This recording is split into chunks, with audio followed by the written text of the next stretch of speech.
All right, National Signing Day is coming up, at least early National Signing Day. And if you know anything about that day, it's where guys will sometimes, flip and fax in their letter of intent, and it might be to a different school than they were committed to for a long time.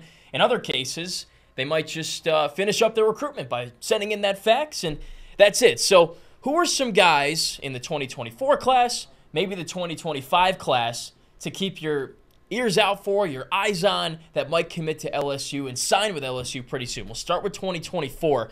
Dominick McKinley. This is a name that a lot of you should know. 5-star defensive tackle from Acadiana. Played against Catholic in the D1 Select State title game. Didn't win. Catholic got the W. Congrats to the Bears. But that was a good opportunity to see what McKinley can bring to not only Acadiana, but at the college level. He's 6'5", 280 pounds, been committed to Texas A&M for a long time, and that's a real bummer because he's the number 1 recruit in the state of Louisiana, and Brian Kelly and his staff have really made it a point to want to lock down the state, keep the best players from Louisiana in Louisiana, bring them to Louisiana State. So he's been verbally committed to A&M for a little while, as I said, but they got a lot of coaching turnover going on there.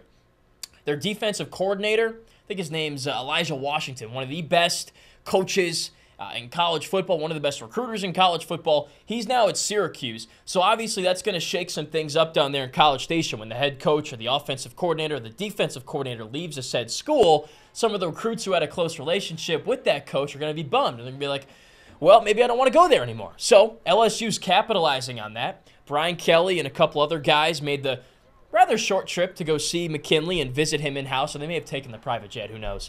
But this is a guy that you got to keep home, 6'5", 280. When you watch him on tape, you're like, all right, where's that 5-star kid? Yep, that's him. Okay, he just jumps off the page. And he didn't necessarily shine in the state championship game, but the frame that he has, the way he's performed in camps and things of that nature, based on everything I've read, he's that dude. And obviously he's a 5-star, and a lot of people make very in-depth evaluations on him. And D-tackle, as I just did a segment on, check it out if you missed it, LSU's biggest transfer portal needs and wants is defensive line. So that'd be a good guy to, solidify this 2024 class for sure and help out with that position group because they're losing some players. All right, about 2025. Right now, LSU's class is ranked number 7 in the country, number 5 in the SEC, which is just crazy. The SEC just recruits like nobody else. It's just wild. But a great class so far. They've got DeCorian Moore, the number 1 wide receiver in the country. Keelan Moses from U-High, one of the best linebacker, one of the best athlete recruits in the country. And they're looking to add 2 more studs. We'll start with 5-star Harlem Berry from the New Orleans area. He plays at St. Martin. And he's committing on December 18th. That is just a couple days from now. I believe next Monday. Should be, it's close to signing. I think 2 days before. So that's going to be a big commitment because, like I just said, this staff wants to keep the guys from around Baton Rouge in the state. And that'd be a great place to start.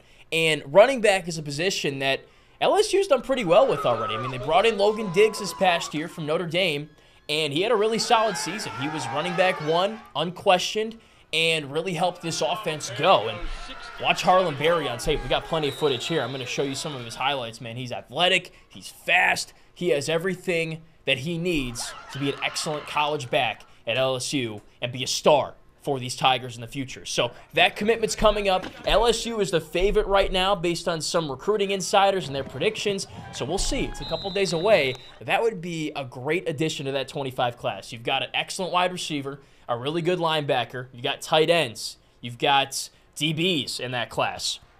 Let's get a running back.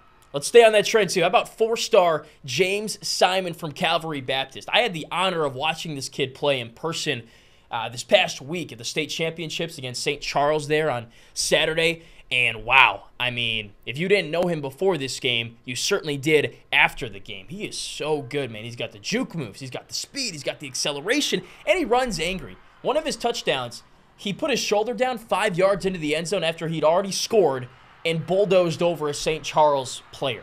I mean, he invites contact. He plays with an edge, plays with a chip on his shoulder. He's very impressive, and he's got good bloodlines as well. His brother plays in college, I believe, or is being recruited to play in college. His father is John Ray Simon. That name should ring a bell. He's the current Grambling State interim head coach, former offensive coordinator, played at Louisiana Tech, played in the NFL for a couple of years. So You bring in Harlem Berry and James Simon. Might be tough to get both of them because elite running back recruits don't really like to go in the same class as each other because there's only one guy usually that can touch the football on a given play.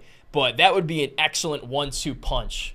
Those two play very complementary football, and I think wherever James Simon goes is going to be a dog. Hopefully, though, that's at LSU. So, as I said, number 7 in the country right now, one of the best classes in the SEC, and if you just keep that momentum rolling, this could be a really special class. So let's see if they can add McKinley on signing day perhaps, or later on in the cycle if he decides to drag that recruitment on. Let's see if they can add Harlem Berry, at least verbally, next week, and then eventually James Simon whenever he decides to commit. These are some guys you're going to want to familiarize yourself with because the best high school football players come from Louisiana.